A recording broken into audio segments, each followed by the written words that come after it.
Bismillahirrahmanirrahim. Assalamualaikum warahmatullahi wabarakatuh. Alhamdulillahirabbil alamin. Allahumma shalli wa sallim ala sayyidina Muhammadin wa ala alihi wa ashabihi ajma'in. Kita bersyukur kepada Allah atas hidayah yang diberikan kepada kita,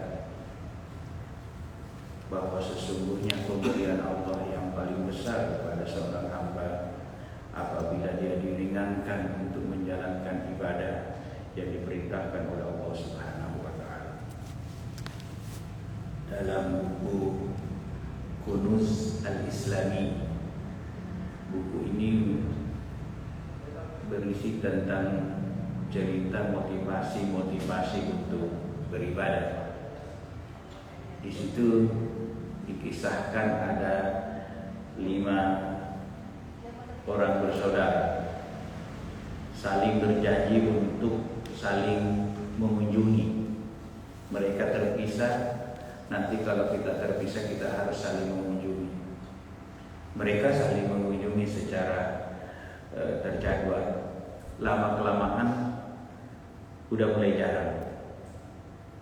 Ada satu saudaranya itu paling jarang dikunjungi, bahkan hampir jaraknya sudah mulai, padahal dulunya sering dikunjungi. Akhirnya dia mengeluh sama Allah Subhanahu wa taala, ya Allah, rasa-rasanya ini saya yang paling baik. Setiap saudara saya mengunjungi saya, tidak ada satupun yang mereka saya kecewakan. Bahkan kalau mereka berkendaraan ke saya itu selalu mengganti. Bahkan saya kadang-kadang ngasih mereka, atau sering ngasih mereka itu, mereka hadiah umrah. Bahkan saya kasih mereka hadiah haji. Bahkan sebelum pulang, mereka itu saya kasih apapun permintaan. Mereka mau beli rumah, saya beliin rumah. Mereka mau beli mobil, saya beli mobil. Tapi kok saya jarang dikunjungi. Bahkan kira-kira siapa yang mengeluhi? Pemberiannya banyak, royal terhadap orang yang mendatangi, tapi jarang dikunjungi. Yaitu salat subuh. Salat subuh itu mengeluh kepada Allah. Ya Allah, saya ini yang paling banyak pemberian saya. Siapa yang yamshi min dhulumatil lail, siapa yang membelah gelapnya malam, datang untuk salat subuh berjalan kaki, maka pahalanya seperti orang yang umrah makbulah, umrah makbulah, umrah makbulah 3 kali kata Rasulullah SAW. Tapi nggak ada yang tertarik. Di dalam hadis itu dikatakan berjalan kaki, karena di zaman itu belum ada kendaraan. Bayangin kalau Rasulullah mengatakan berkendaraan, kendaraan orang onta, ngebangunin onta jam berapa lama ngebangunin onta. Jadi wajar kalau mengatakan itu tidak ada kendaraan, karena kendaraan orang pada waktu itu onta, dan belum tentu ontanya sudah bersih. Ngebangun itu kan, kalau kita kan tinggal starter mobil, nyalain motor, dan itu sama saja di sisi Allah Subhanahu wa taala. Kalau dia mengatakan sebelum salat subuh dia salat sunnah 2 rakaat, saya beri pahala mereka seperti sebesar emas sebesar dunia. Tidak ada orang yang punya kekayaan di dunia ini emas, seluruh bumi ini memiliki emas.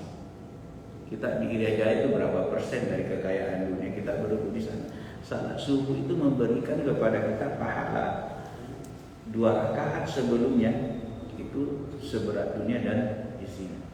Mudah-mudahan ini menjadi motivasi kita untuk senantiasa datang melaksanakan salat subuh berjamaah. Kata Rasulullah SAW, siapa yang salat isya berjamaah seperti dia sudah melaksanakan salat sunnah setengah malam. Siapa yang datang salat subuh berjamaah seperti dia sudah melaksanakan salat sunnah semalam suntuk. Mudah-mudahan kita selalu menjadi termotivasi untuk selalu mendekatkan diri kepada Allah Subhanahu wa taala. dalam judul yang tadi, bahwa ibadah dengan akidah yang dimaksud itu adalah unsur perintahnya untuk dilaksanakan dan unsur perintahnya untuk diyakini. Itu ada perbedaan melaksanakan perintah dan menghargai sebuah perintah. Misalnya bapak-bapak di lingkungan kita ini ada IPL, pasti semua kita membayar IPL. Kalau ada orang yang tidak membayar IPL dengan alasan belum ada uang, tentu berbeda dengan orang yang tidak membayar IPL dengan mengatakan ngapain saya bayar IPL? Apa perlunya IPL bagi saya? Tentu berbeda, sama-sama nggak membayar IPL, tapi beda persoalannya. Iblis melakukan dosa, Adam melakukan dosa. Iblis pertama kali melakukan dosa, Adam pertama kali melakukan dosa. Kalau direkonstruksi perbuatan itu, Adam itu pelaku utama, Iblis cuma inisiator. Iblis cuma membujuk Adam lakukan ini, yang melakukan itu Adam. Tapi kenapa Adam diampuni oleh Allah Subhanahu wa taala? Iblis sampai hari ini dan sampai hari kiamat tidak diampuni oleh Allah Subhanahu wa taala. Kalau mau dilihat, Adam itu lebih berat pelanggarannya karena dia yang melakukan, dia eksekutornya. Iblis itu cuma menginisiasi, membujuk. Persoalannya kita lihat, kita renungi ketika Allah bertanya kepada Adam, kenapa kamu melanggar? Adam langsung mengatakan, "Dhalamna anfusana." Ya Allah, saya bersalah. Saya mengaku, ya Allah, saya bersalah. Dan dia mengatakan, "Wa in lam taghfir lana lanakunanna minal khasirin." Ya Allah, saya minta maaf. Tanpa maafmu saya akan menjadi makhluk yang sia-sia. Bandingkan dengan jawaban Iblis. Iblis, ma mana'aka an tasjuda. Kenapa kamu enggak mau sujud? Iblis mengatakan, ana khairum min. Saya ini, dia membusungkan dada, saya lebih baik dari Adam. Kenapa ini saya sujud? Saya dari api, dia dari tanah. Ana khairum min, saya ini lebih bagus. Nah, Adam melakukan kesalahan dan mengakui kesalahannya pada tataran syariatnya. Iblis itu melanggar, menyentuh wilayah-wilayah ketuhanan. Beda, misalnya, kenapa nggak salat? Paling umum alasan kita, kenapa nggak salat? Belum dapat hidayah nih. Aduh, udah masih ada waktu. Itu melanggar, tapi pada tataran-tataran yang syariat. Tapi kalau orang mengatakan kenapa nggak salat? Ngapain? No, nggak salat, kaya juga, ngapain salat, untuk apa salat, ngabisin waktu? Itu akan ada perbedaan. Nah, oleh sebab itu kita harus memahami berbeda pendapat ulama tentang hal ini. Ada ulama-ulama yang mengatakan kalau orang tidak melaksanakan perintah Allah, maka gelarnya adalah al-asi, orang yang tidak turut, orang yang nggak nurut. Tapi ada orang yang memahami orang yang tidak melaksanakan perintah Allah kafir. Nah, itu yang harus kita bedakan supaya jangan sampai orang yang hanya pada batas berdosa kita tuduh dia kafir. Karena ada satu kesepakatan, selama orang itu menghadap ke kiblat, salatnya menghadap ke kiblat, maka akidah kita sama. Ya Pak ya? Nah, ini yang saya ingin jelaskan, tapi kalau kita berlanjut lain kali mungkin lebih bagus ada struktur pembahasannya, ada judulnya supaya lebih referensinya juga lebih disiapkan. Sekedar informasi, saya dulu spesialisasinya itu syariah Islamiyah, hukum Islam. Kalau akidah enggak, belajar akidah tapi akidahnya akidah hukum. Belajar tafsirnya tafsir hukum. Semuanya lari kepada hukum. Dan saya bermazhab Syafi'i. Tapi juga mempelajari mazhab-mazhab yang lain sebagai muqaranah, perbandingan satu mazhab. Nah, sahabat-sahabat kita itu terkadang menuduh suatu perbuatan bahwa dalam hal ibadah saja, dalam hal ibadah itu Pak nggak boleh kita saling mengkafirkan ya. Ibadah itu hukumnya yang tidak mau melaksanakan ibadah itu al-asi namanya, maksiat. Obatnya maksiat ya bertobat. Sementara kalau kafir itu nggak ada obatnya kecuali masih bersyahadat kembali. Jadi jangan sampai ini wilayah maksiat kita katakan orang kafir. Salah satu dalil yang selalu dipakai itu tidak pernah dilakukan Rasulullah. Sering kita, ini dalil umum nih, tunjukkan kepada saya satu dalil aja atau setengah dalil saja Rasulullah melakukan. Kalau Rasulullah melakukan, saya akan kerjakan. Itu yang sering kita dengar. Nah, saya ingin sampaikan ada kesepakatan ulama, ijma' ulama, sepakat satu landasan hukum, tarkul Mustafa sallallahu alaihi wasallam la yadullu ala tahrimi. Sesuatu yang ditinggalkan Rasulullah tidak boleh dijadikan alasan untuk melarang orang. Tidak boleh kita melarang sesuatu dengan alasan Rasulullah tidak pernah melaksanakan, karena itu bukan hukum. Jadi tarkul Mustafa sallallahu alaihi wasallam la yadullu ala tahrim. Sesuatu yang tidak pernah dilakukan Rasulullah bukan berarti tidak boleh kita lakukan. Sebaliknya, sesuatu yang dilakukan Rasulullah bukan berarti kita juga boleh melakukan. Masing-masing ada spesifikasinya. Apa contohnya? Rasulullah istrinya 11 yang bersamaan. Kan kita dibatasi cuma 4. Boleh sama Rasulullah, tidak boleh sama kita. Rasulullah mewajibkan terhadap dirinya salat tengah malam. Kita cuma sunnah. Rasulullah itu yang dilakukan Rasulullah tidak perlu, tidak mesti harus kita lakukan. Apa yang ditinggalkan Rasulullah tidak mesti juga harus kita tinggalkan. Contohnya Rasulullah itu tidak makan sedekah. Kan kita boleh makan sedekah. Jadi tarkul Mustafa sallallahu alaihi wasallam la yadullu ala tahrim. Nah, ada juga mengatakan apakah ada kasus-kasus di zaman sahabat di mana Rasulullah tidak pernah memerintahkan tapi dilakukan oleh sahabat? Banyak. Ada riwayat, ada seorang sahabat itu setiap dia salat setelah Al-Fatihah, sebelum membaca surah dia selalu membaca Qul huwallahu ahad. Jadi waladdallin amin, baca dulu Qul huwallahu ahad sampai selesai baru baca surah. Rakaat kedua waladdallin amin, baca Qul huwallahu ahad baru baca surah. Suatu saat sahabat ini didengar oleh sahabat yang lain. Diadukan kepada Rasulullah sallallahu alaihi wasallam. Ya Rasulullah, fulan ini kalau salat dia selalu baca Qul huwallahu ahad setiap rakaatnya, kalau dia 2 rakaat saja, kemudian baca surah. Dipanggil oleh Rasulullah sallallahu alaihi wasallam, "Apa alasanmu?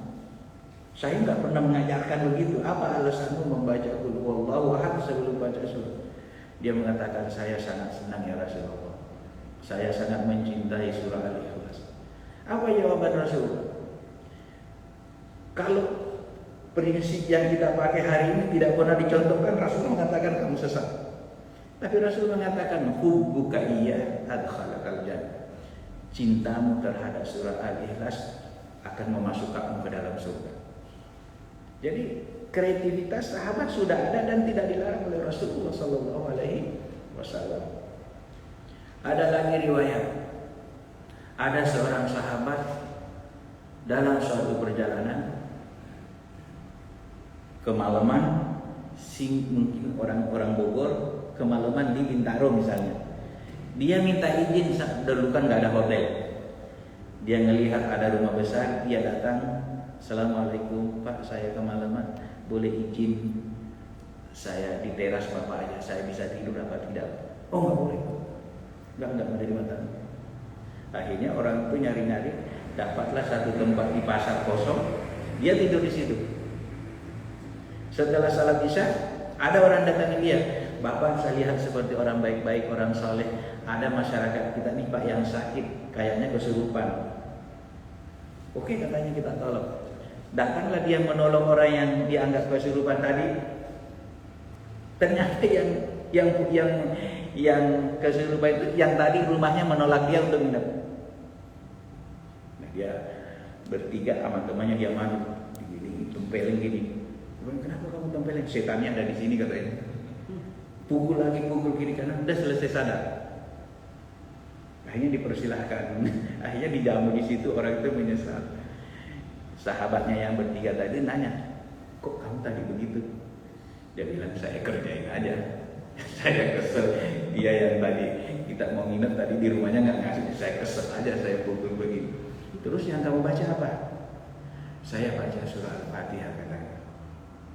Saya berdoa kepada Allah, ya Allah, dengan berkah surah Al-Fatihah ini saya mohon kepadamu memberikan kesembuhan saudara saya.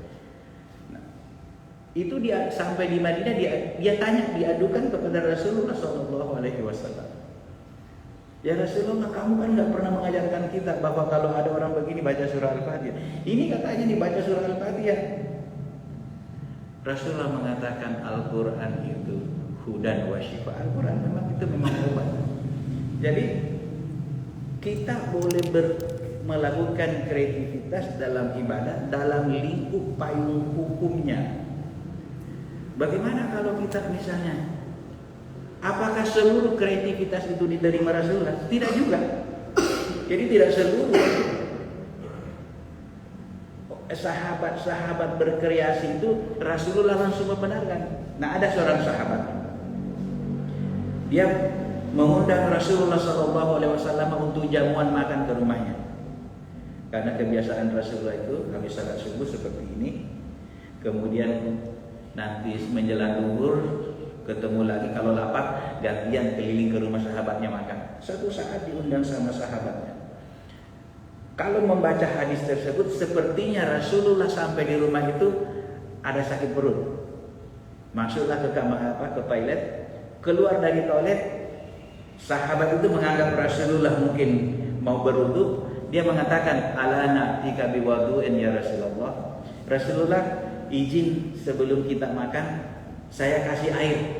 Rasulullah mengatakan, air apa? Katanya wudu. Kalau wudu bidamma itu berwudu. Kalau wudu air untuk berwudu. Ini air untuk berwudu Rasulullah. Sebelum makan kita berwudu dulu. Rasulullah mengatakan enggak perlu. Innama umirnal wudu'a inda kulli maktubatin. Kita itu diperintahkan berwudu kalau mau salat, kata Rasulullah SAW. Jadi kreativitas sahabat berwudu setiap mau makan dia berwudu ditolak oleh Rasulullah SAW.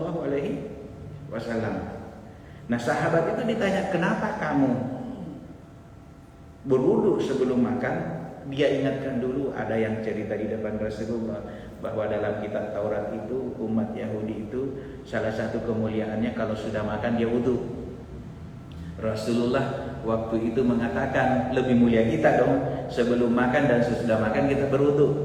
Terus diterangkan wudu yang dimaksud di situ adalah cuci tangan. Jadi sunnahnya Rasulullah sebelum makan kita cuci tangan, itu dibahasakan dengan bahasa wudu. Jadi tidak seluruh kreativitas sahabat itu di-endorse oleh Rasulullah SAW, tapi sebagian juga diterima oleh Rasulullah SAW selama dalam payung hukum. Nah, bagaimana kalau kita misalnya ingin melaksanakan kebaikan, terus ditanya dalilnya mana? Saya mau begini, dalilnya mana? Dalil umumnya adalah kullu ma'rufin sadaqah. Semua perbuatan baik itu hukumnya seperti orang yang bersedekah. Jadi nggak usah nyari dalil, nggak perlu ke perbuatan baik itu nggak terlalu payung hukumnya aja kullu ma'rufin sadaqah. Semua perbuatan baik itu hukumnya sama dengan orang yang bersedekah. Menyumbang IPL, kerja bakti, nggak usah ada dalilnya kerja bakti dan seterusnya dan seterusnya. Ya Pak ya. Terus mengatakan kan agama kita harus ada dalil. Tidak semestinya harus hanya misalnya gini nih, Bapak mengundang saya hari ini, kan payung hukumnya cukup DKM. Atau Bapak kenal, itu bisa ceramah, undang aja kan, alasan hukumnya kan cukup gitu.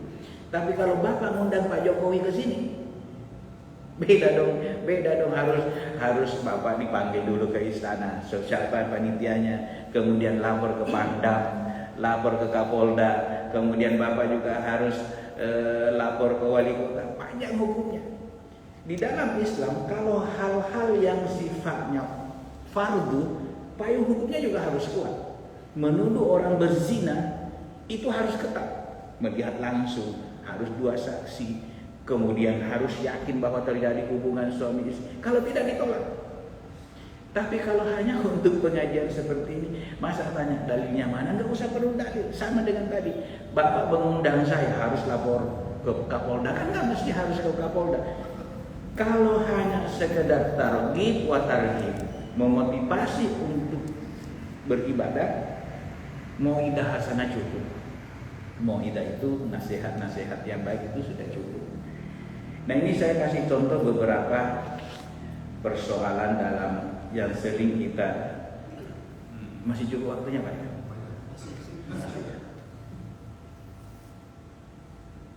Di masjid saya juga begitu, kalau selesai ceramah kadang-kadang orang pesan gorengannya belum datang, ya udah ngobrol aja, kapan touring. Al-qaulu fi maqalu anhu, ada yang berpendapat mengirim surah Al-Fatihah kepada orang yang sudah meninggal itu tidak. Nah, ini salah satu contoh karena ada orang yang sudah meninggal dunia, kita baca surah Al-Fatihah. Ngomong-ngomong, kita sepakat nggak Pak tentang membaca surah Al-Fatihah di sini Pak? Jangan sampai saya salah tempat ini. Membaca surah Al-Fatihah, terus saya dianggap masuk neraka gara-gara itu.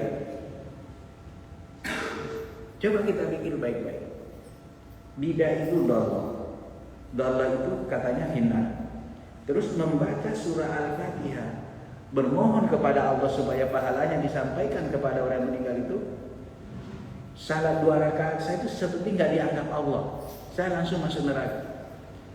Nah, pertanyaannya, siapa Tuhan yang kalian sembah? Kejam banget. Mana sifat Ar-Rahman Ar-Rahim? Padahal Allah itu kalau sifat Ar-Rahman Ar-Rahim, ada satu hadis khusus Allah mengatakan, siapa yang pernah mengakui saya sebagai Tuhan, saya malu kalau dia masuk neraka. Itu sifat Rahman Rahimnya Allah. Ada satu hadis Rasulullah SAW. Coba kita banding, memasuki pembahasan ini, membandingkan dulu sifat Rahman Rahimnya Allah. Ada satu kisah. Rasulullah menceritakan dulu di zaman Bani Israel, berarti belum lahir Rasulullah SAW. Di zaman Bani Israel itu ada seorang, saya kira di Bintaro nggak ada orang kayak begini. Jangankan orang lain menganggap dia penjahat, dia sendiri menganggap dirinya penjahat. Kan nggak ada di kita. Kalau kita kan paling tetangga mengatakan orang itu jelek, orang itu jahat. Ini dia sendiri mengatakan dirinya jahat. Saking jahatnya orang ini, dia juga kalau ditanya kamu orang baik nggak? Enggak, saya orang jahat. Nah, satu saat dia berpesan begini, kalau saya meninggal dunia, jangan saya kuburin, jangan dikuburkan katanya. Kalau saya meninggal dunia, bakar mayat saya. Kemudian abu saya itu tebar di padang pasir. Setengahnya lagi kamu naik perahu, tebar di tengah lautan. Ditanya sama kawannya, kenapa begini? Biarin aja katanya. Sekalian aja, nanti biar malaikat repot katanya nyari saya katanya. Coba bayangin, saking bejatnya orang ini, dia merencanakan mau ngerjain malaikat. Nanti kan malaikat disuruh Allah untuk membangkitkan orang. Biarin aja katanya, dia nyari saya ke padang pasir, nyari saya ke laut. Itu yang diucapkan kepada teman-teman. Diriwayatkanlah pada hari kiamat nanti orang ini cuma gitu hidup kembali. Dia sendiri kaget. Bertemu sama Allah Subhanahu wa taala, ditanya sama Allah, "Hai fulan, kamu kok begitu banget sih? Kenapa kamu berbuat jahat terus punya pendapat begitu bakar, sebarkan supaya saya nggak bisa menemukan kamu? Kamu tuh gampang saya temukan. Kun fayakun." Pada akhirat nanti, la yatakallamuna illa man adzina Allah. Tidak ada orang yang bisa berbicara kecuali izin Allah. Tidak ada orang yang berbicara kecuali kebenaran. Pasti benar. Dia mengatakan, ditanya sama Allah, "Kenapa kamu begitu?" Dia mengatakan, "Saya takut ya Allah. Sebenarnya saya takut. Dosa saya banyak ya Allah. Saya takut azabmu ya Allah." Dengan mengatakan saya takut azabmu, Allah mengatakan, "Wahai malaikatku, masukkan dia ke surga." Ini punya rasa takut sama saya. Itu sifat Rahman dan Rahimnya Allah Subhanahu wa taala. Ada lagi hadis dari Rasulullah sallallahu alaihi wasallam. Nanti orang, nah ini yang masalahnya. Saya yakin penduduk Bintaro itu masuk surga. Bapak kalau datang ke masjid ini, itu sudah hampir dipastikan saat ini Bapak penduduk surga. Nggak mungkin Allah membiarkan Bapak datang ke sini kalau nggak dipilih untuk masuk surga. Apalagi kalau sudah berkali-kali. Bapak kalau punya tamu, datang hari ini ngopi, besok panggil lagi, datang ya ngopi. Besok ngajak lagi, datangnya ke rumah. Besok tiap hari datangnya ke rumah. Bapak seneng nggak sama tamu itu? Seneng nggak? Kalau Allah mengizinkan kita datang di sini tiap hari, apakah Allah senang sama kita? Pasti Allah senang sama kita. Ketika orang yang kita inginkan itu masuk surga bighairi hisab, tanpa diperiksa. Bayangin Pak, kalau kita diperiksa nanti di akhirat, berapa miliar orang harus diperiksa. Dan pemeriksaan itu sangat teliti. Day per day, menit ke menit, detik per detik diperiksa semua. Dan matahari katanya hanya seakan-akan sejengkal dari kepala panasnya kayak gimana.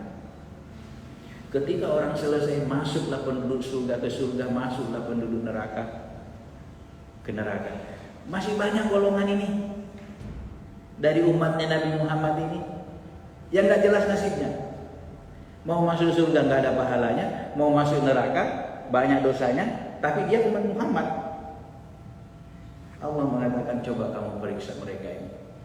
Kalau di dalam hati mereka ada sebesar biji beras zarah, habba itu sebenarnya gandum, tapi kita terjemahkan beras. Sebesar beras di dalam hatinya, masukkan mereka ke surga. Diperiksa, terseleksilah banyak, tapi masih banyak yang tertinggal. Setelah diambil yang di dalam hatinya itu sebiji besar kebaikan, dia nggak pernah laksanakan, cuma pernah berniat untuk melakukan kebaikan. Periksa. Nah, ada yang ditemukan itu beberapa orang dimasukkan ke surga, masih ada. Allah mengatakan, coba kalau di dalam hatinya ada sebesar debu saja kebaikan, periksa, masukkan ke surga. Diperiksa lagi, banyak lagi ketemu, masuk surga lagi. Masih ada yang ketinggalan. Allah mengatakan, coba yang penting dia pernah berniat melakukan kebaikan, masukkan aja ke surga. Nah itu rahmatnya Allah Subhanahu wa taala kepada umat Muhammad. Kenapa hanya membaca surah Al-Fatihah kepada orang yang meninggal disuruh masuk? Coba Allahu Akbar. Coba ini aja ke. Coba kita yakin siapa yang kita hadapi ketika mengangkat Allahu Akbar.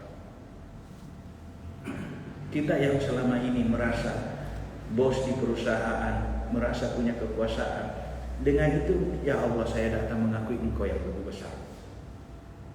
Terus Bismillah, saya sebut namamu ya Allah, Ar-Rahmani Ar-Rahim, pengasih pengampun. Tuhan yang kita selalu akui pengasih penyayang, kemudian kita tuduh tempatkan sebagai Tuhan yang sangat kejam. Gara-gara Kan nggak mungkin. Kamu dari mana? Kenapa masuk neraka? Saya orang Bintaro. Kenapa masuk neraka? Jalan ke masjid? Enggak Pak, saya rajin ke masjid. Kenapa? Gara-gara baca Al-Fatihah kepada orang meninggal. Kan nggak mungkin. Ini mana rahmatnya Allah Subhanahu wa Ta'ala.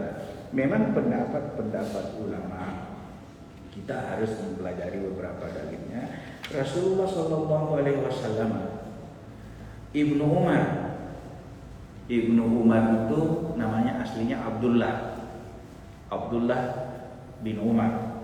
Karena pada waktu itu banyak sekali orang yang namanya Abdullah. Anaknya Mas'ud namanya Abdullah, anaknya Abbas namanya Abdullah, anaknya Umar namanya Abdullah.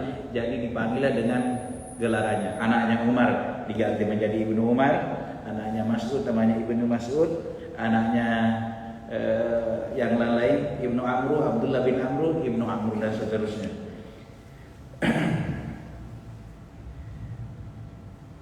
Rasulullah Shallallahu Alaihi Wasallam bersabda, "Idza mata ahadukum," kalau di antara kalian ada yang meninggal dunia, "fala tuhbisuhu," jangan ditahan terlalu lama. Ya Pak ya, maksudnya jangan ditahan terlalu lama. Meninggalnya jam subuh pagi, besok jam subuh, itu nahan terlalu lama. Asra'u bihi ila qabrihi, segera lakukan prosesi penguburannya. Wal yaqra' inda ra'sihi bi Fatihatil kitab. Nanti kalau sudah selesai dikubur, bagaimana ya? Ini menghadap kiblat sana Pak ya? Kalau ini kuburan, kiblat ke sana, berarti kepala sebelah sini Pak ya? Ya. Kaki sebelah sini. Ini saya ingatkan supaya, karena ini kata Rasulullah SAW, kalau orang sudah meninggal dunia dan dikuburkan, berarti ini untuk ziarah kubur. Hadis untuk para peziarah kubur. Falyaqra inda ra'sihi, kamu langsung dulu ke bagian kepalanya. Bagian kepala itu yang ada namanya Pak ya? Ya.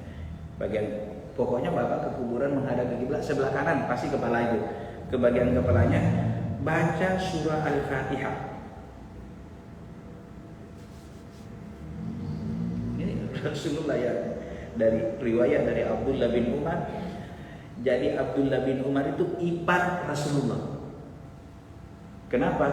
Kakaknya Abdullah yang namanya Hafsah itu istri Rasulullah Sallallahu Alaihi Wasallam. Nggak mungkin Abdullah ngarang-ngarang tentang Rasulullah ya Pak ya. Dan kalau ilmu hadisnya nggak mungkin Abdullah itu berani ngarang-ngarang tentang Rasulullah Sallallahu Alaihi Wasallam.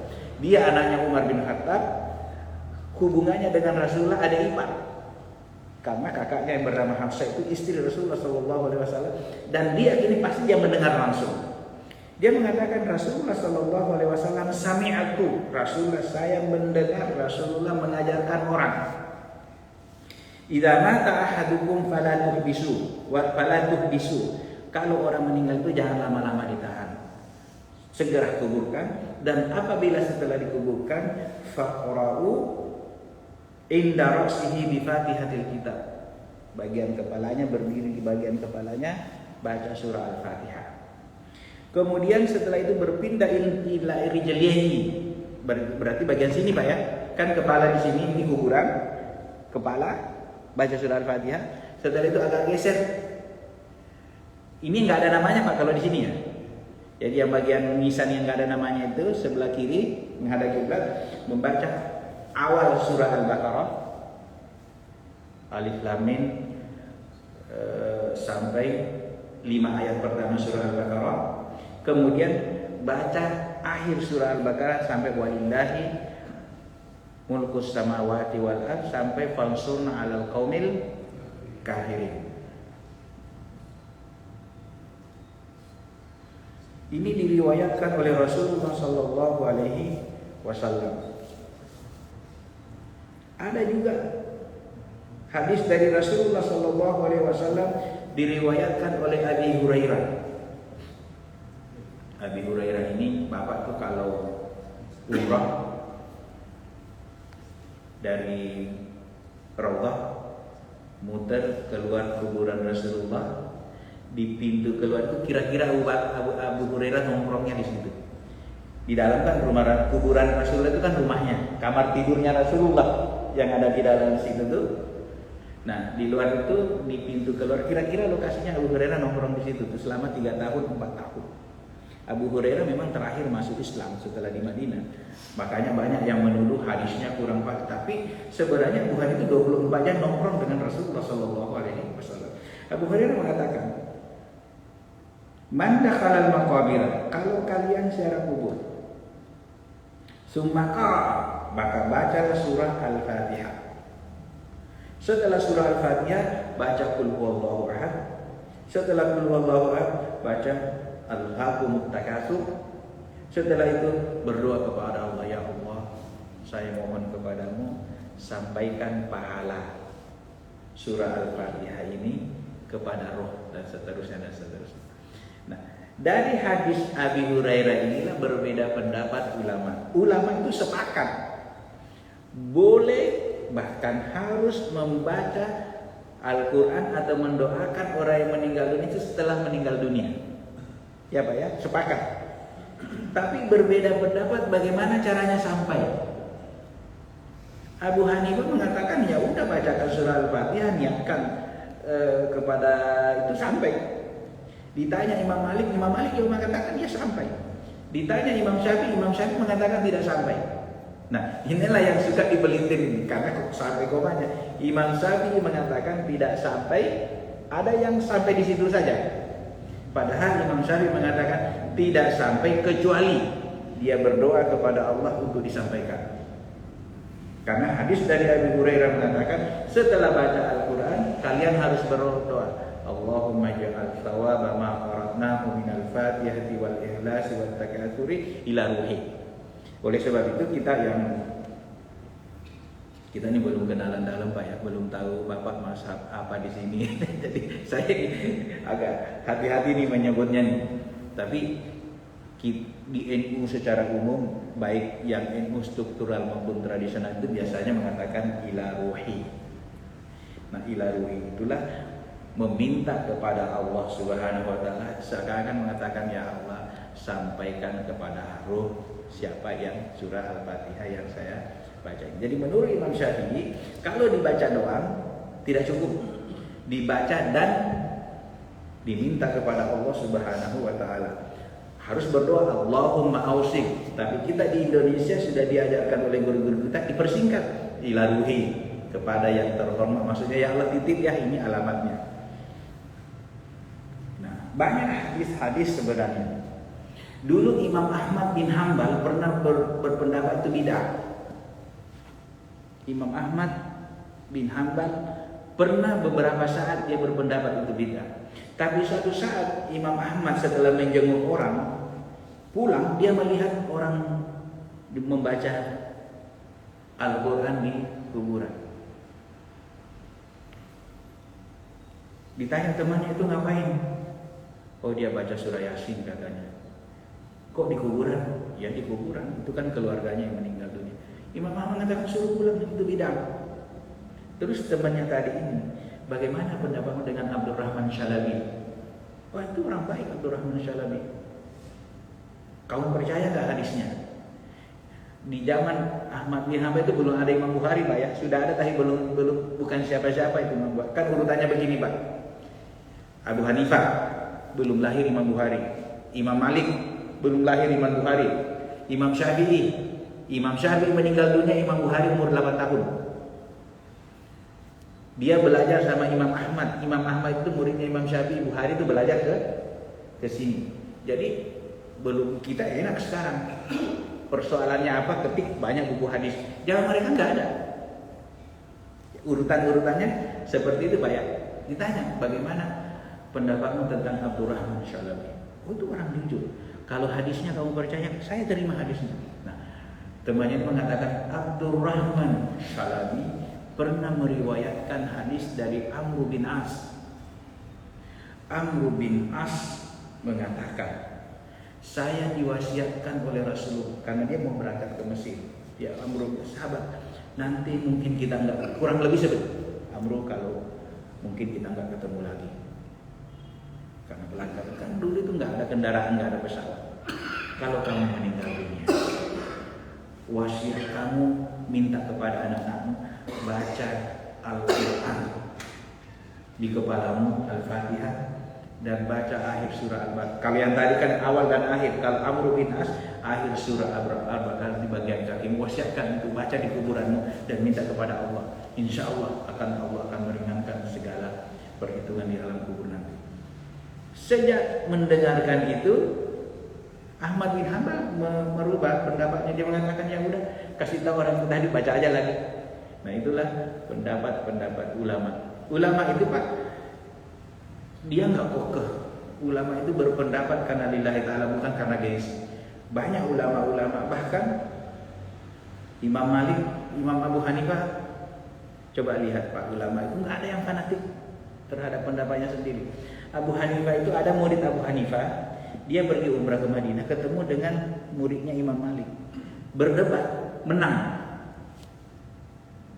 Pulang ke Baghdad, dia cerita sama gurunya, guru saya ketemu muridnya Imam Malik berdebat, terus saya menang guru. Imam Bukhari menanya, kenapa kamu bisa menang? Dia keluarkan buku, nih katanya, semua ini catatan saya tentang pelajaran dari guru ini yang saya pakai berdebat, kalah dia. Abu Hanifah mengatakan, la taqtubu anni, jangan terlalu fanatik terhadap saya. Saya ini berpendapat A hari ini, besok saya bisa rubah B. Berpendapat B hari ini, besok bisa lagi C. Jangan terlalu fanatik terhadap saya. Tuh. Imam Syafi'i apa pendapatnya? Imam Syafi'i pesan sama muridnya, "Idza wajadtumul haditsa ma yukhalifu ra'yi fal akhdhu bil hadits."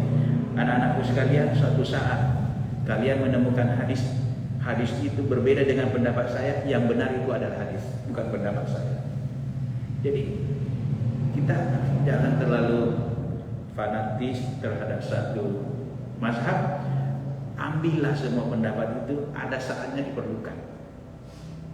Imam Syafi'i pernah ditanya satu saat, Imam Syafi'i, apa hukumnya perempuan dengan laki-laki bersentuhan? Batal wudunya, kata Imam Syafi'i.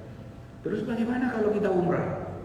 Kita sa'i, kita kan kadang-kadang tanpa sengaja bersentuhan. Bagaimana kalau kita ke kantor, naik bus, pegangan di sini bersentuhan, gimana? Imam Syafi'i mengatakan, ambil pendapatnya Imam Malik. Imam Malik mengatakan tidak batal, selama kamu nggak nafsu. Coba indahnya perbedaan di antara ulama. Dia nggak ngotot batal, dia mengatakan Imam Malik guru saya itu mengatakan tidak batal, selama kamu tidak bernafsu. Wallahu a'lam. Bisa. Ini berantakan dulu Pak ya pembahasannya, nanti kalau misalnya DKM ada rencana mau dilanjutkan, dikasih satu subjudul, nanti kita kembangkan. Saya tuh pernah membahas hukum mewarnai rambut itu 1 bulan. Semua hadisnya dikeluarkan, pandangan secara budaya, pandangan secara hukum. Akhirnya ketemulah ternyata mewarnai rambut dengan warna hitam itu tidak ada Pak, boleh, tapi harus. Sementara kan ada yang mengatakan haram bukunya pakai warna hitam dengan hadis. Setelah diteliti banyak hadis, ternyata boleh. Nah itu maksud saya, kalau ada satu subjudul kita kutip, kita kumpulkan seluruh hadisnya, nanti bapak yang mengambil mana yang saya mau ikuti. Karena ada yang mengatakan tidak boleh, ada yang mengatakan nggak apa-apa, ada yang mengatakan boleh. Dan tinggal bapak mana yang lebih rasional cara berpandang. Karena ulama-ulama kita itu Pak, misalnya Abu Hanifah itu arsitektur, dia pejabat, lingkungannya dia kan keturunan raja, orang kaya, pergaulannya. Imam Malik itu budayawan, cara pandangannya tuh pandangan budayawan. Imam Syafi'i akademisi, sangat tekstual Imam Syafi'i. Kalau ayat mengatakan begini ya begini, nggak boleh ditawar. Imam Ahmad itu orang pergerakan, keluar masuk penjara. Imam Ahmad itu kalau dia buka baju itu tanda-tanda cambukan tuh banyak di belakang. Orang pergerakan. Jadi cara-cara pandangan nanti Bapak bisa saya kasih contoh Pak ya. Tapi ini saya kasih contoh satu kasus contoh betapa mereka itu satu hadis bisa cara apa hukumnya air liur anjing? Najis? Haram. Imam kalau bertanya ke Abu Hanifah mengatakan najis. Ditanya Imam Syafi'i, najis. Ditanya Imam Ahmad najis. Apa hadisnya? Rasulullah mengatakan iza walagal qalbu fi ina'i ahadikum, kalau anjing itu menjilat tempat bejana kalian, cuci. Karena disuruh cuci, maka itu berarti najis. Imam Malik mengatakan enggak najis. Logikanya apa? Udah ya. Nih, Bapak saya undang ke rumah. Saya kasih kopi. Bapak minum kopi. Setelah itu saya cuci gelasnya. Pertanyaan saya, Bapak najis atau enggak? Nah, itulah pandangan cara memandang hukum yang berbeda. Makanya jangan kaget misalnya melihat kok Zainuddin Zaidan pelihara anjing, padahal ya, karena mereka mengikuti di Afrika bagian utara itu banyak. Ini bukan untuk kita berdebat, ini bukan untuk merubah pendapat kita, tapi untuk saling memahami. Oh, ternyata dia cara pandangnya begitu. Kan hadisnya sama. Coba perhatikan hadisnya.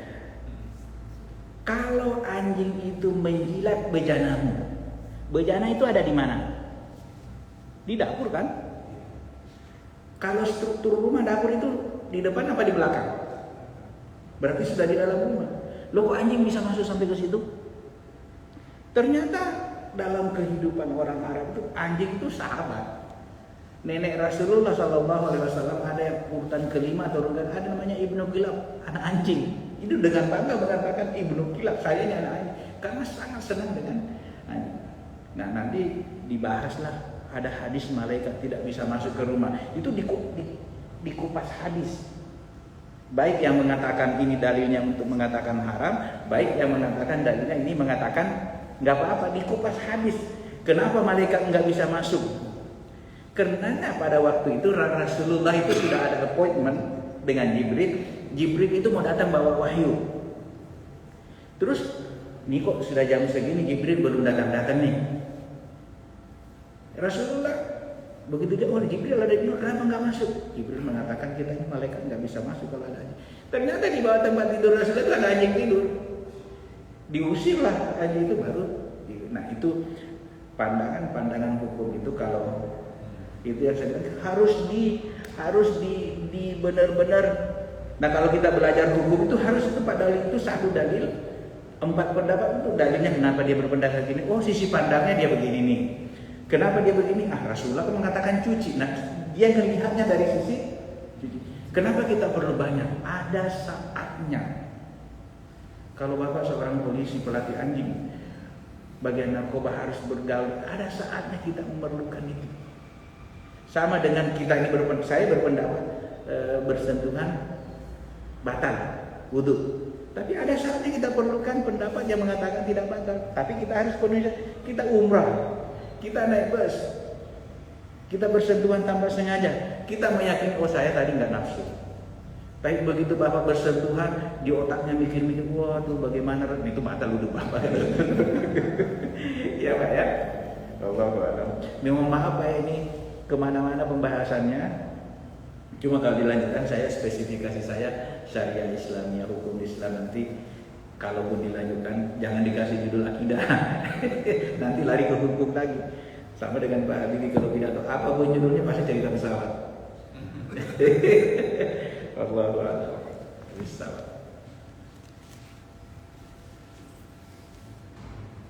Langsung kita berdoa Pak ya. Bukan.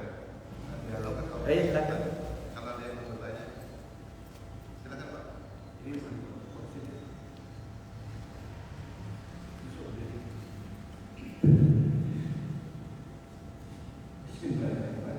Assalamualaikum warahmatullahi wabarakatuh.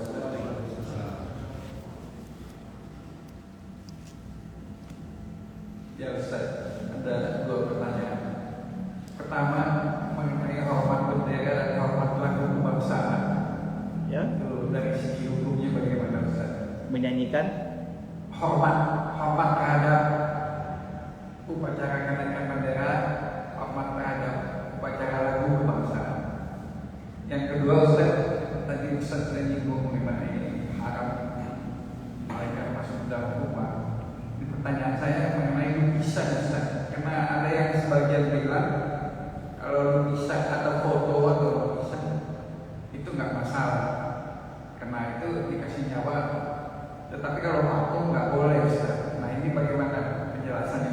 Itu aja Ustaz, terima kasih. Ini pertama, nasionalisme itu kita diajarkan langsung oleh Rasulullah SAW. Rasulullah ketika meninggalkan kota Mekah, sudah perbatasan, dia berbalik melihat Mekah. Mekah, innaka la khairul ardh. Mekahku, sungguh engkau tempat yang paling suci Allah ciptakan. Padahal belum terjadi. Pasti semua orang mengatakan tempatnya paling suci, tapi ini rasa fanatiknya terhadap Mekah. Kalau seandainya saya tidak diusir dari kamu, ma'aradun, saya tidak akan pernah tinggalkan kamu, duhai Mekah. Itu cinta terhadap. Rasulullah pernah mengatakan, cintai negerimu karena dia itu ibumu. Makanya kita selalu mengatakan ibu pertiwi, cintai negerimu karena itu adalah negeri. Dan nasib Rasulullah itu kalau pergi perang, pulang dari peperangan, itu ada satu memang rombongan itu jemput di perbatasan Madinah, bersedia. Ya Rasulullah, tunggu dulu ya, kita mau nyanyikan. Dan penuh dengan puji-pujian terhadap Madinah, puji-pujian terhadap. Saya kira kalau saya Pak, ini kan perbedaan. Saya berpendapat mencintai negeri itu bagian daripada keimanan kita kepada Allah Subhanahu wa Ta'ala. Kita nggak boleh menghancurkan negeri kita sendiri. Lagu itu hanya alat untuk motivasi. Beda, misalnya saya pakaian bagus ke masjid ini biar kita sama-sama rapi, apa bedanya? Sama kan, karena saya mencintai badan saya, Pak. Yaitu yang kalau ada sahabat kita mengharamkan dengan alasannya, ya sama aja tadi masalah anjing, ada titik ini. Tapi untuk cinta negeri, Rasulullah orang yang paling cinta negerinya. Dia menangis tinggalkan Mekah. Kalau saya nggak diusir, nggak akan bakal saya tinggalkan Mekah. Ya Pak ya.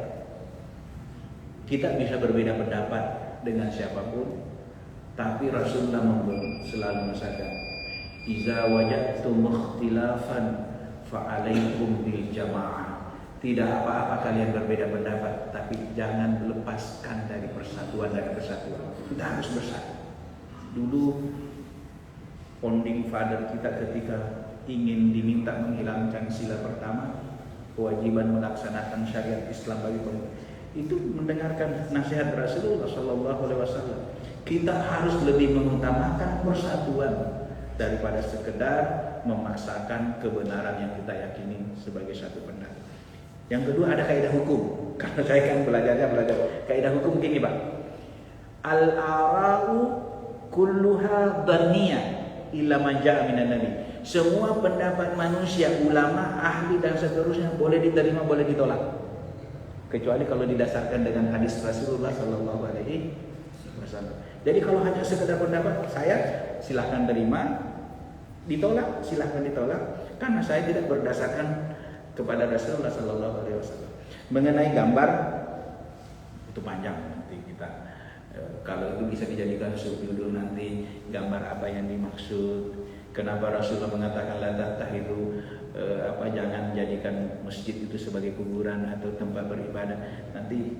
Tapi gambar yang dimaksud untuk sementara foto kita di rumah tangga. Saya nih foto di ruangan tamu ada foto suami istri. Itu kan sejak masuk mengingatkan tentang perkawinan. Mungkin kita ada sudah sen kiri mau belok kiri ngelihat foto istri lagi, nggak jadi lagi, matikan lagi sennya. Itu kan Pak ya. Nah, apa yang dimaksud oleh Rasulullah bahwa tidak masuk malaikat kalau ada anjing dan ada gambar nanti. Karena kalau diterjemahkan oleh terlek, ada juga kan berpendapat sekarang, nggak usah dengan pendapat ulama, kembali aja ke Al-Quran. Saya nggak Pak ya. Enggak lah, ini aja nih Al-Quran. Nah, itu pernah Ali bin Abi Thalib menghadapi orang kayak gitu. Ali, nggak usah pendapat. Ini aja Al-Quran. Ali mengatakannya, sudahlah tanya coba Al-Quran. Ini Al-Quran, coba kamu tanya. Bingung dia. Nah, bagaimana cara tanya? Ini kan cuma kertas katanya. Nah, kalau ini cuma kertas, tanya saya tahu. Itu kata Ali bin Abi Thalib. Jawaban yang kedua saya nggak jawab dulu Pak ya, nanti kalau ada. Tapi kalau nggak ada nanti panitia bisa ingatkan saya akan WA landasan-landasan hukum. Karena gini Pak, seseorang itu, ulama itu atau ustaz itu tidak diwajibkan pintar. Dia hanya disuruh ikhlas, disuruh jujur. Kalau nggak tahu harus mengatakan. Yang merusak Indonesia itu kalau ustaznya bisa menjawab semua. Nah, itu kan parahnya kita di Indonesia ini. Dan itu jamaah juga yang bikin, jamaahnya menyanjung-nyanjung dia, pintar, profesor, dokter. Akhirnya dia nggak tahu, ngarang lah jawaban-jawaban. Nah bapak yang pusing nanti. Jadi ulama itu tidak diharuskan pintar, tidak berdosa dia kalau dia bodoh, tapi dia hanya berdosa kalau dia nggak ikhlas dan dia nggak jujur. Ya Pak ya, nanti saya juga nggak tahu rincinya. Nanti kita akan baca bagaimana bukunya gambar. Ada loh Pak, saya orang-orang terkenal ini saya lihat, loh kok hilang semua foto keluarga di rumahnya, kaligrafi hilang, rumahnya kosong. Kenapa katanya haram? Ada yang ustaznya mengatakan haram. Nah, kita akan bahas, tetap membahas pendapat yang mengharamkan, pendapat yang membolehkan. Nanti Bapak pilih. Kan rahmah, perbedaan pendapat itu kan rahmah. Kalau Bapak tersisa kan berarti bukan rahmah lagi. Sama dengan masih ada waktu sedikit ya. Saya kasih analogi hukum ya. Ya kita bahas lah. Bapak rambut putih, Bapak mau nyemir menjadi, ada yang mengharamkan kita. Tapi sebenarnya gini, ada 3 pendapat ulama. Ada yang mengharamkan, ada yang memakruhkan, ada yang mengatakan silahkan. Hadis yang mengharamkan pada waktu Fathu Makkah, bapaknya Abu Bakar As-Siddiq itu kan kafir dulu, tidak sama akidahnya. Ketika Fathu Makkah, Rasulullah kembali ke Makkah, datanglah bapaknya Abu Bakar As-Siddiq menghadap Rasulullah. Setelah Rasulullah bilang, itu orang tua, coba rapikan rambutnya, warnai rambutnya apa saja boleh kecuali warna hitam. Kecuali warna hitam ini yang mengatakan berarti Rasulullah melarang. Kalau Rasulullah melarang, larangan adalah haram. Titik, jatuhlah vonis haram. Ada yang berpendapat kan Rasulullah cuma mengatakan kecuali. Larangan itu kalau mengatakan jangan. Ya kan? Rasulullah kan nggak mengatakan jangan pakai warna hitam. Dia cuma mengatakan kecuali warna hitam. Berarti larangan ini agak rendah, namanya makruh. Ada ulama berpendapat boleh kok, bebas. Apa hadisnya? Ketika di Madinah, Rasulullah kembali ke Madinah. Beberapa tahun setelah itu, Rasulullah mengatakan inna ahsana mahtadabtum ilaihi as-sawad. Sesungguhnya warna kalian yang paling bagus kalau mau mewarnai rambut, warna hitam. Kenapa warna hitam? Dulu kita berperang pakai warna hitam supaya kita dianggap kuat oleh musuh kita. Tapi kalau sekarang kalian pulang ke rumah dianggap gagal oleh istri. Bayangkan kalau bapak warna hitam, bapak kuat lagi ini katanya nih. Nah, analisa hukumnya bagaimana? Tentu harus ada analisa hukum kan. Ternyata Rasulullah SAW dulu tidak berkenan memakai warna hitam karena itu stok untuk tentara. Dulu Rasulullah kalau mau berperang, Bapak ikut berperang nih, Rasulullah oke Pak, tapi rambutnya diwarnai hitam Pak, supaya Bapak dianggap mudah. Bayangin kalau kita mau berperang, rambutnya kayak Bapak semua, musuh bilang wah orang tua semua dilarang ya, durhaka kita nih. Nah itu Rasulullah ngakalinya gitu. Jadi kalau berapa pasukan Abu Bakar, ada 3.000 ya Rasulullah, pisahin yang rambutnya putih, dapat ya Rasulullah berapa? Ada 100 orang. Nah hitamin rambutnya. Kenapa ya Rasulullah? Nanti kalau kita perang orang gentar. Waduh anak muda semua ini nggak ada rambutnya yang putih. Nah Rasulullah mengatakan jangan pakai, silahkan mewarnai rambutmu kecuali warna hitam karena prioritasnya untuk stok kepada para prajurit. Setelah Rasulullah tidak ada lagi peperangan di Madinah, selesai peperangan nggak ada lagi peperangan, Rasul mengatakan kalian yang beruban paling bagus itu kalau warna hitam. Alasannya pertama dulu kita pakai untuk menggetarkan musuh kita, sekarang kita pakai untuk menggetarkan istri-istri kita, kata Rasulullah SAW. Jadi Bapak tinggal kantongin, mau mengharamkan pakai dalil tadi yang di Mekah, mau memakruhkan pakai analisa tadi karena tidak mengatakan jangan, cuma mengatakan kecuali, mau membolehkan pakai dalil yang ini tadi. Rasulullah kan paling bagus. Ya Pak ya. Yang penting Bapak tahu alasannya. Alasannya itu ternyata dilarang karena stok diprioritaskan untuk para prajurit yang sudah tua ketika mau nah Bapak kan lega. Kalau ada yang mengharamkan nanti, ada yang boleh, kok ada yang mengharamkan, ada yang boleh. Kan Bapak lega karena sudah terurai alasan-alasannya kenapa begini, kenapa. Nah itu yang kita pelajari sebenarnya supaya kita lega dalam berbeda pendapat. Kalau kita apa nggak punya alasan itu, loh kok dia begitu ya?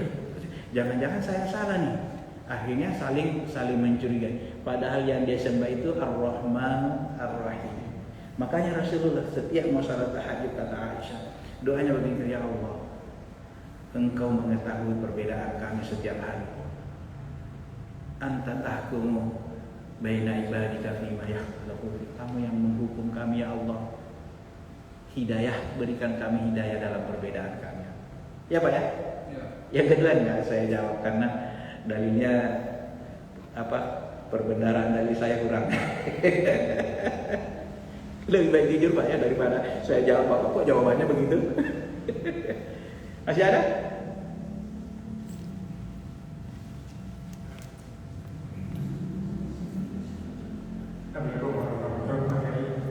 Maaf kita itu hanya kenal ulama itu hanya namanya, dan sekarang hanya terjadi dunia.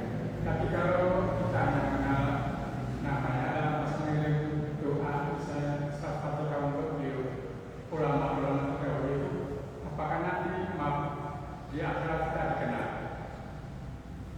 dapat syafaatnya dengan izin Allah?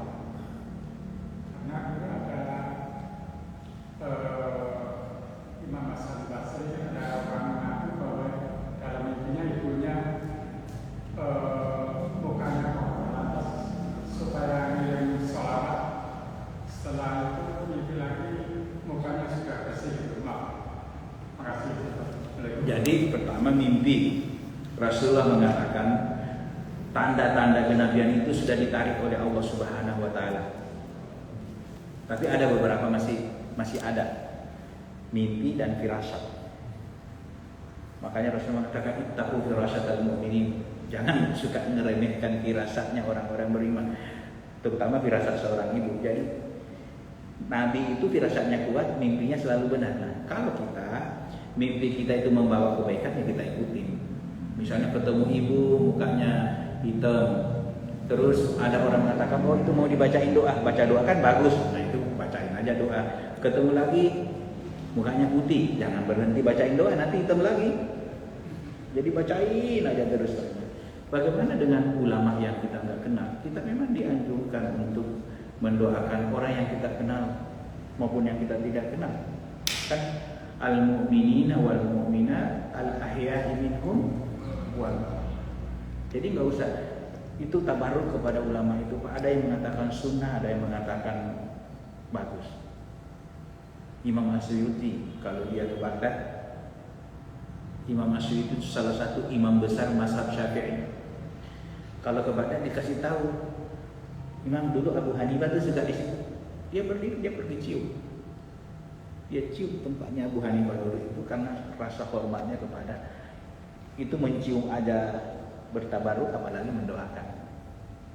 Nah perlu juga ini kan ada juga lagi yang mengatakan tabaruk itu bid'ah. Kita ini ada lagi ya. Kenapa kamu berdoa di situ? Mana ini tempat berkah? Itu bid'ah, nggak ada hadisnya. Bagaimana maulah hadisnya Rasulullah nggak pernah ke Indonesia? Nah dalilnya tabaruk itu misalnya nih Pak, kenapa kamu berdoa di situ? Menurut saya ini dulu tempatnya, apalagi kursi ini guru-guru kita kan. Saya sebenarnya berat duduk di kursi, ada guru kita saya lagi. Biasanya itu murid kayak orang seperti saya Pak, dia bandingkan guru kita, sendalnya aja saya nggak sebanding sama guru kita. Tapi kan saya itu berani ngomong ini dan direkam. Kalau ada salah kan ada guru kita yang ngebenerin. Jadi nggak ada masalah. Dan kalau saya salah emang ya, kalau salah ya salah. Tapi perbedaan itu Pak perlu kita banyak kantongin supaya kita luas dalam nggak kaku. Oh nggak boleh ini. Oh ya betul, saya udah tahu menurut ini memang begitu. Tapi saya pendapatnya seperti ini. Ya Pak ya. Kalau mendoakan orang ulama itu tabaruk namanya. Itu nggak ada masalah. Saya selesai salat subuh selalu mendoakan guru saya, misalnya Kiai Haji Ali Hafi, selalu mendoakan supaya tabarruk. Beliau itu ya terlepas dari perbedaan kita, mereka kan wali Allah. Saya pernah ada satu acaranya di asrama haji Pondok Gede. Hari Sabtu saya jemput beliau itu menjelang asar. Bapak pasti tahu bagaimana suasana truk ke arah Jakarta begitu saya datang, pusing, waduh, penuh jalan tol itu Pak. Terus udah ditelepon sama panitia, Pak Aksa, wakil ketua MPR sudah datang, wakil menteri agama pada waktu Profesor Nasarudin Umar udah datang. Saya bilang, guru takwang macet Pak. Guru gak cuma tersenyum, pagi cuma masuk ke dalam kamar berdoa. Udah itu aja kita berangkat. Itu bersih Pak jalanan. Cuma saya nggak menyadari bahwa jalanan bersih itu, baru nyadari setelah sampai. Loh kok tadi kita cepat banget nyampainya ya? Ternyata sopirnya mengatakan nggak macet, nggak ada apa-apa di jalan. Nah itu salah satu karena ulama-ulama itu kita boleh bertawassul.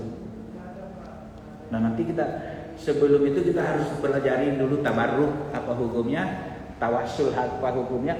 Kita harus pelajari, bukan yang membolehkan saja, yang melarang pun juga harus kita pelajari. Kalau melarang kita pelajari, yang membolehkan kita pelajari kan kita luas, udah tahu persoalannya. Ya Pak ya? Sudah cukup ya? Siapa nih yang sering baca doa? Ya udah, baca doa, kita sama-sama berdoa kepada Allah Subhanahu wa taala. Bismillahirrahmanirrahim. Alhamdulillahirabbil alamin.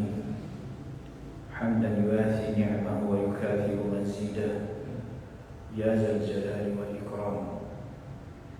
Allahumma salli wa sallim ala sayyidina Muhammad wa ala alihi wa ashabihi ajma'in. Allahumma ighfir lana wa liwalidina warhamhum kama rabbawna shighara. Allahumma a'inna ala dzikrika wa syukrika wa husni ibadatik.